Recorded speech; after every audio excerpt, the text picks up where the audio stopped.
Hi there, I'm Dr. Zoe. I'm glad you're here. This is the place for developing your strength as a woman and helping you navigate difficult relationships in your life, including that sometimes difficult relationship with yourself.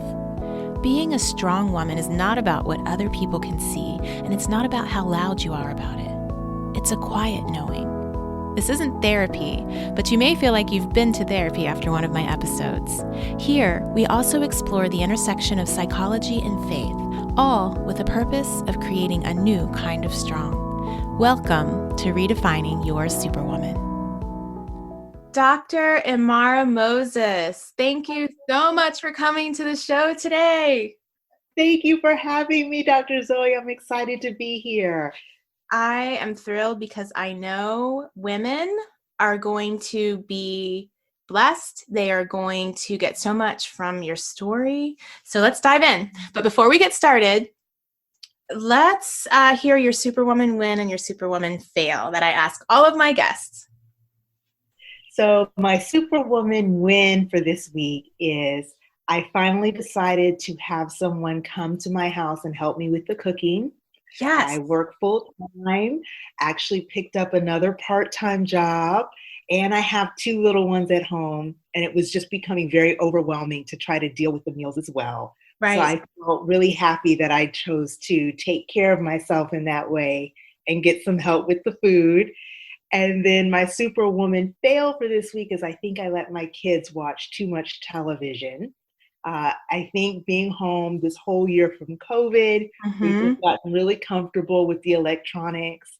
And this week, I think we took it to another level, which I felt kind of bad about. Well, there you go. Real momhood. As I was telling you earlier, I think my kids are home watching TV right now. Mine are upstairs playing video games. So.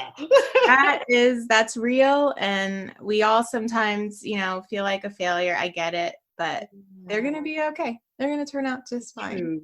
Yeah. Maybe they'll be professional gamers. We can kind of rationalize that, right? That's right. Oh, well, thank you for sharing that. Thank you. So we're going to talk about how you came from a place of having an unwanted divorce to a place of strength, resiliency, and really freedom now. Can you kind of set the tone and tell us your story? Thanks. The story is one that I never thought I was going to experience. I grew up in the church, and I always believed that I would get married and be married until I died or my spouse died. My parents have been married for over 30 years. My grandparents were married for over 50 years. So I grew up around that as a reasonable, attainable goal. But unfortunately, when I was going through high school and college, I went through these experiences where I was not wanted or I was not esteemed as the desirable girl at my school. And that kind of hurt. And I think as Black women who go to schools where we're not in the majority, that's a common thing that I didn't realize until I became an adult. Right. That a lot of us didn't have the prom date, or a lot of us didn't go out on dates when we were in high school. And that's just because of the numbers. It had nothing to do with you as an individual. But anyway, not knowing that as a young person, that affected my self-esteem. And then when I got into college, had 1 or 2 relationships that did not work well. One of them was with your proverbial player. And I had never been treated that way before. And I think there was a part of me that knew that it wasn't right, that it wasn't healthy, but I just wanted male attention so badly, right? Because that's kind of how we're exposed in our culture, is that you got to get a man, you got to get a boyfriend. And that starts like really way early, right? So by the time I got into medical school, I was in my early 20s, still a virgin, and holding with my Christian beliefs, but was really having that itch to just get married. So I met my now ex-husband right before I started medical school.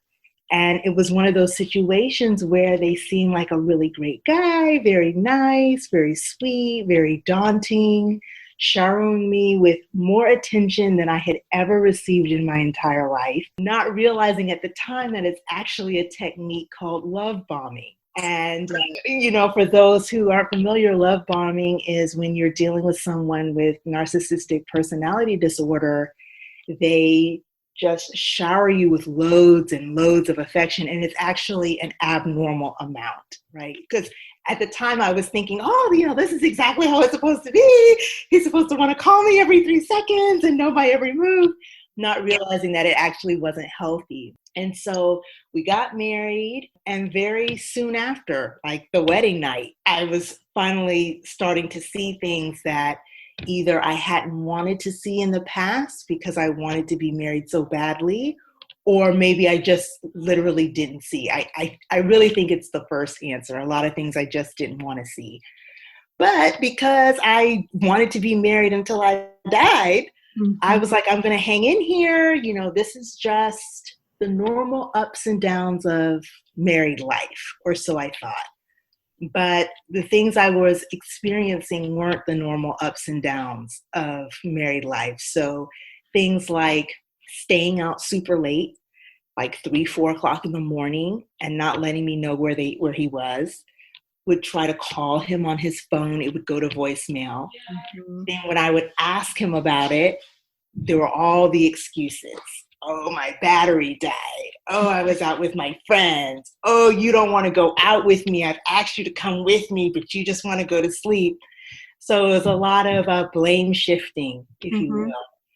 And then things like not wanting to contribute his portion of his paycheck towards our family sustenance. So wouldn't buy groceries, wouldn't pay bills, wouldn't pay for half the rent. And at the time, again, very giving personality, just giving, thinking that this is what I'm supposed to be doing as a good wife.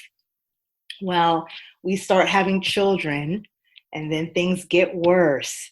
So we're still staying out really late at night. And then I find out that you were actually having, extramarital relationships. There was an episode of physical abuse while I was pregnant.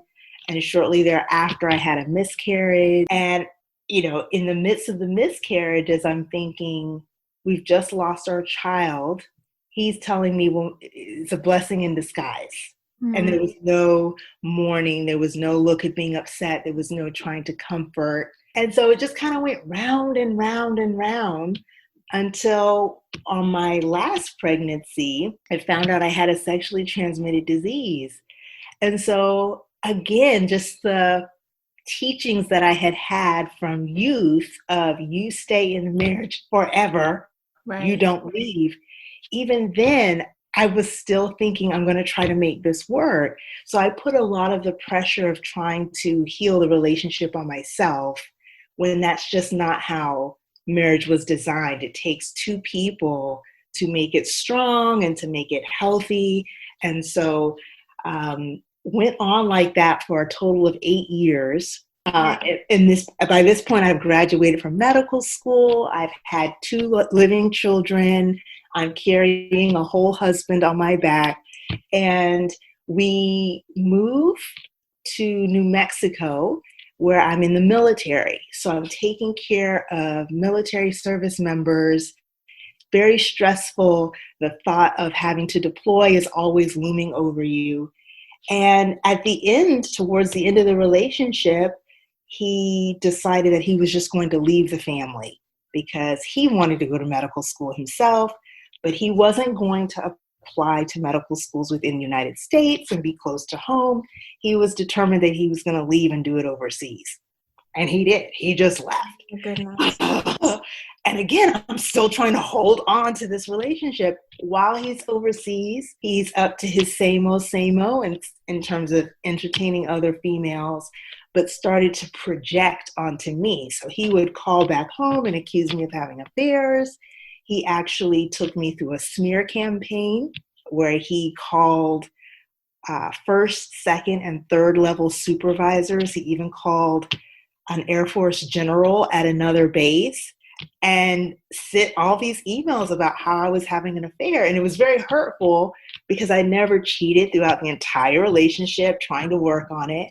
But I realized in that moment that you certainly don't care about me, because if I was to get, in the military, you can get thrown out, you can get demoted, you can even be imprisoned for adultery. If any of those things were to happen to me, then there would be nobody left to take care of the children because you've gone. So you would really be hurting the children inadvertently. So at that point I said, well, he doesn't even care about the children either. I think I'm finally ready to leave. So that was your turning point? That was my turning point. Okay. Now, shortly before then, my mental health was in the tubes. I was very depressed. I was starting to have physical health problems. And I considered myself to be strong and resilient.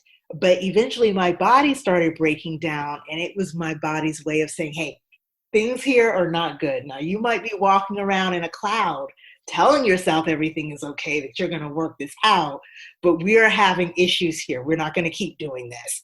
Right. So I reached out to a counselor, and she helped walk me through the steps of first saying, what you're going through is not normal. And just kind of, there's a word for it, where you acknowledge the person, you hear them, what is the word? She basically just said, well, you use the word normalize. I think, I'm not sure which word you're searching for right now, but in this experience with my clients, I know that they, who essentially are being gaslit, right? I know that they have that internal, still small voice that knows, but there's so much going on. They're so confused and they can't see it. And so I just validate that internal voice for them. Right. Yes. And let them know that they're not crazy. There's nothing wrong with them. They're not the problem. Okay. They need to get the strength to get out. Right? Yes, Dr. Zoe, that word validate is so important, because when you're being gaslit, yes, you're looking at the sky and it's blue, but the person keeps telling you that it's purple. Yes. Maybe black. They tell you it's black. And you're like, no, it's blue. And they're like, no, it's black. And they do everything to make you think it's black, to the point that you start thinking you have gone crazy, that you don't even know your colors anymore. Absolutely. And they tell you, you have something wrong with you. You need to get help. All of it. Yes. Right. So to have a counselor come and validate you and say, no, actually, the sky is blue, it starts to clear this haze. Yes. It's so funny because within 30 minutes of talking to a sane, healthy woman, it's like, oh, you're right. The sky is blue. I am actually in a really bad place right now. And it's like I didn't feel like I could talk to my friends or family because I was so embarrassed, so ashamed. And I couldn't bear their emotional reaction in addition to carrying my own. So it was really helpful for me to have that objective third party through my counselor to help me walk through that. And so as my vision started to clear, I started to realize that one of my problems was I was an enabler. Yes. I let him not pay the bills for 8 years. I overcompensated to carry his load. I let him continue to come into the house in the wee hours of the morning. I didn't put my foot down when I knew he was doing things that were inappropriate for a married man. And so the focus of the counseling was really not so much him, but it was me, right? I am so glad you said that, because, there's this line between victim blaming and helping a victim take responsibility for what they are accepting. Right.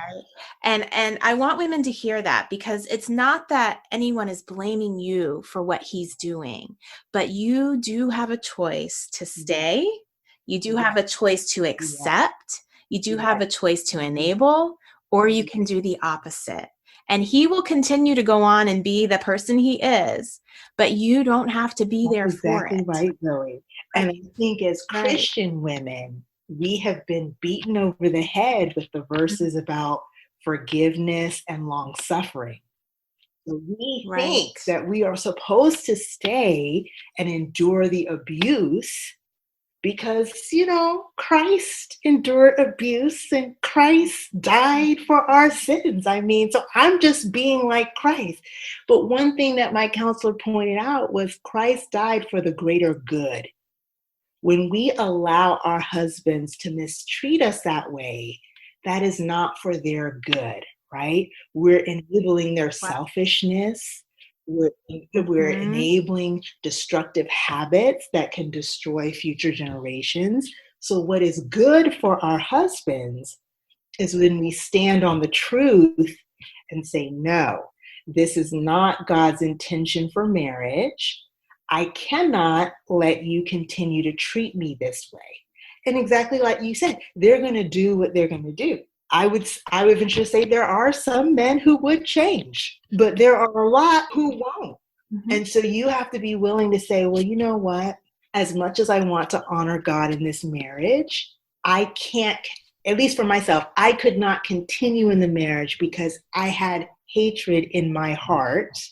And I knew that was not honoring to God, no more than a divorce would have been honoring to him. So I chose to leave.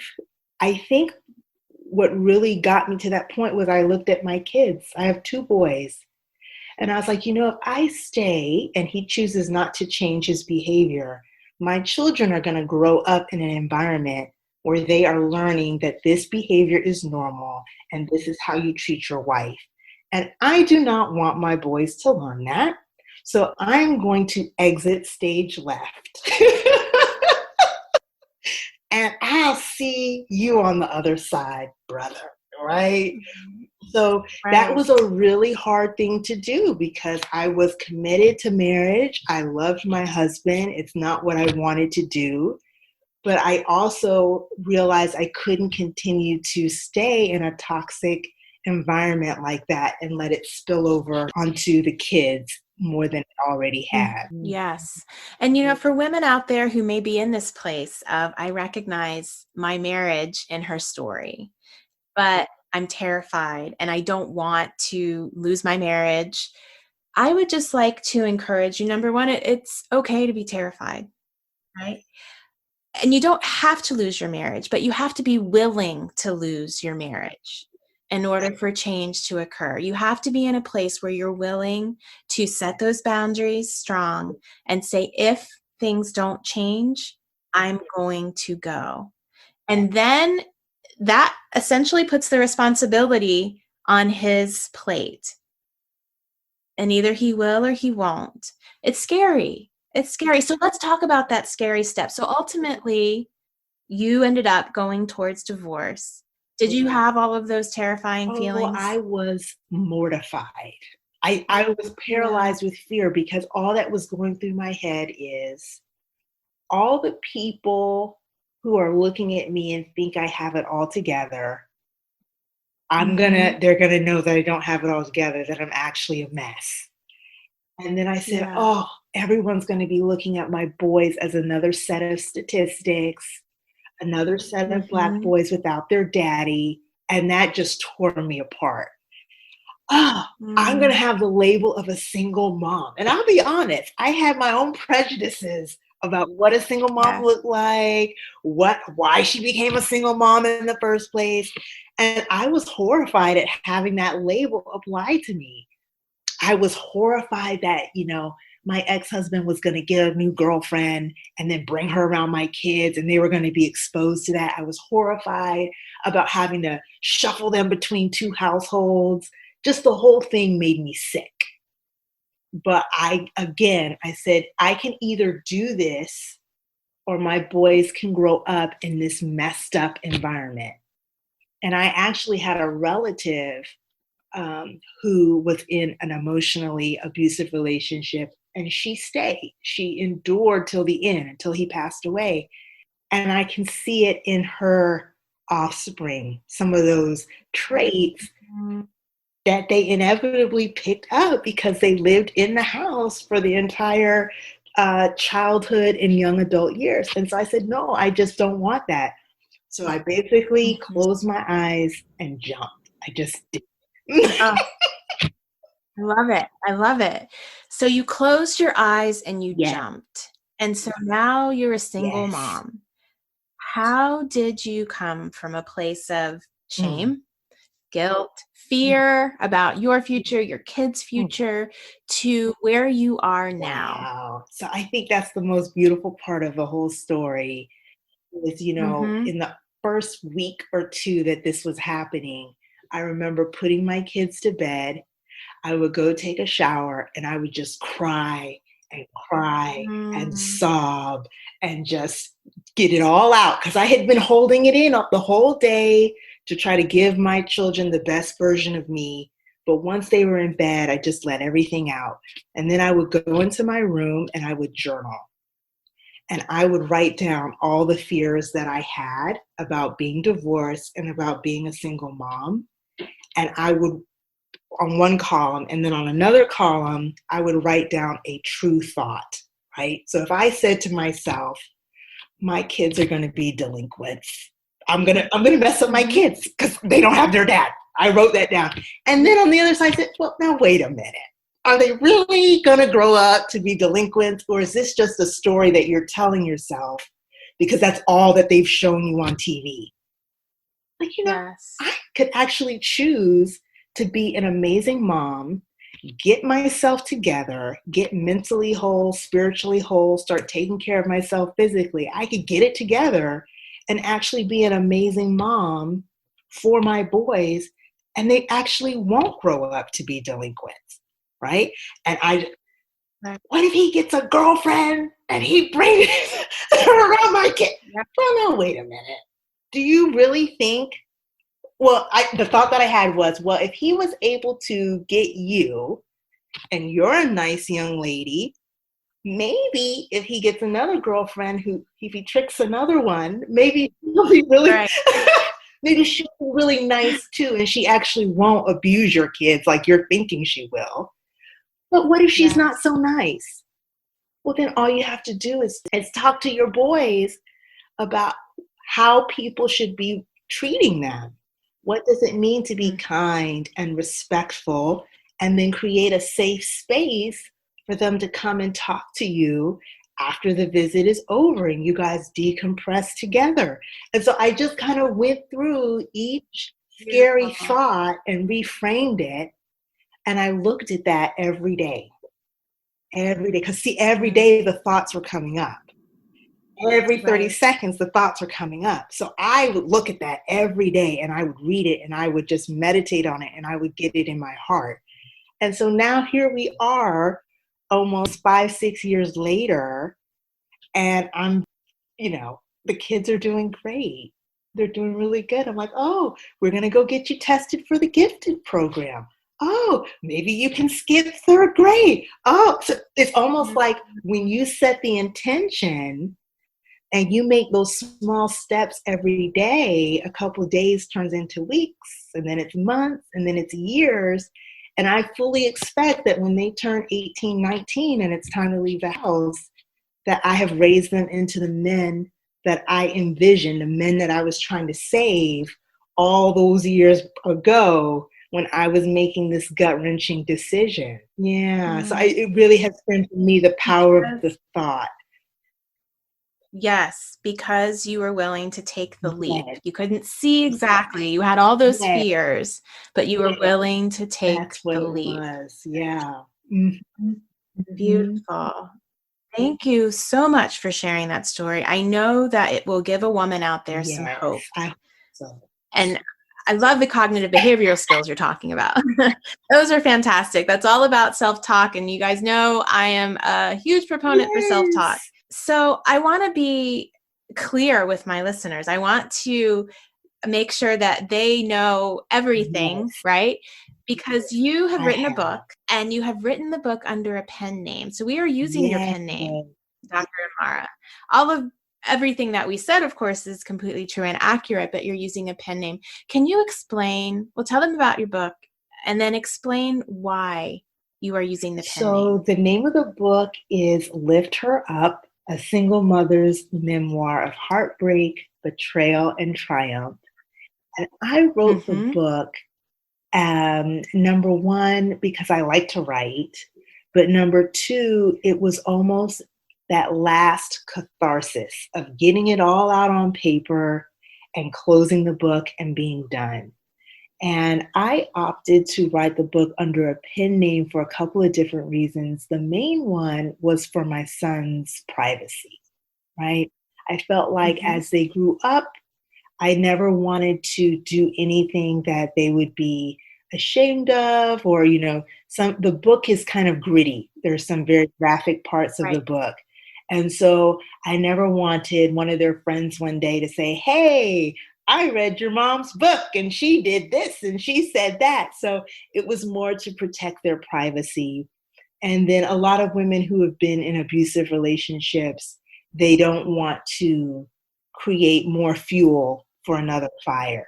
So if my ex-husband was to ever read the book, I could easily see him doing something to retaliate. And so it was more about just protecting my privacy, but wanting to share that it is possible to go through a divorce and come out on the other side okay. It is possible to be in an abusive relationship and still achieve all of your career goals, still raise really wonderful kids, and just kind of show how I did it, what it looked like, and really to dismantle a lot of the stereotypes about single moms. So I talk about how I went through medical school. I talk about how I was in the military. I talk about how I was able to go to the Ivy Leagues. So all those things, because those aren't the images that they show us on television. And so really just to give hope and a light to any lady who's going through a really bad relationship. And you have done that fabulously well. I have had the benefit of reading the book, even in some of its beginning Yes. stages. I I'm so Thank proud you. of you.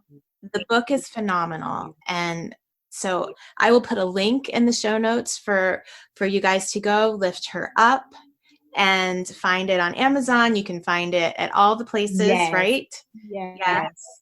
And Yes. Zoe, it's so funny just the way that we met, because we met on a Mm-hmm. writing website. And there's just so Yes, we many did. people on the website, and half of them don't respond, when you're posting trying to get a partner. But it was, to me, a miracle that you and I met in that way. And it's just been so special to go through the journey together of writing our stories down to help other women. It's so encouraging. And Yes. when I look at you and everything that you've accomplished and everything that you've gone through yourself, it just puts me in a state of awe. Oh, well, thank you. And it was a godsend how we met. We didn't see, we didn't know anything about our backgrounds or anything yeah, we've shared our memoirs from the very beginning, and now they are being birthed and out there into the world. Yes. Yes. So go get this book. Be encouraged, be inspired, get all the hope that you need, that if you are in a similar situation, that you can get out and have the exact same experience that Dr. Imara is having. Is there any last word that you could share with a listener who may be in this place? I would say that you know what direction you should go in. And as Dr. Zoe mentioned, that quiet, still voice, that intuition, I call it God's superpower to you, right? And Hmm. so if you just take a moment to just be quiet and be still, you know what you should do. And it's okay to reach out for help, to ask somebody to hold your hand and help you take the jump, because it's really hard to do. And, leaving the marriage is not the best choice for everybody. So it's something that you have to consider very heavily. and ultimately make the right decision for you. But yeah, that's what I would say is listen to that still small voice inside. Beautiful. Thank you, thank you, thank you for coming on. Thank you. You have an awesome night. You too, Dr. Zoe. We'll talk soon. Thank you. Thank you for listening to the Dr. Zoe Show, Redefining Your Superwoman. New shows go up every Tuesday. Subscribe so you don't miss an episode. And text the word STRONG to 38470 to get my weekly encouragement. I look forward to connecting with you amazing women on social media throughout the week. Have a super week.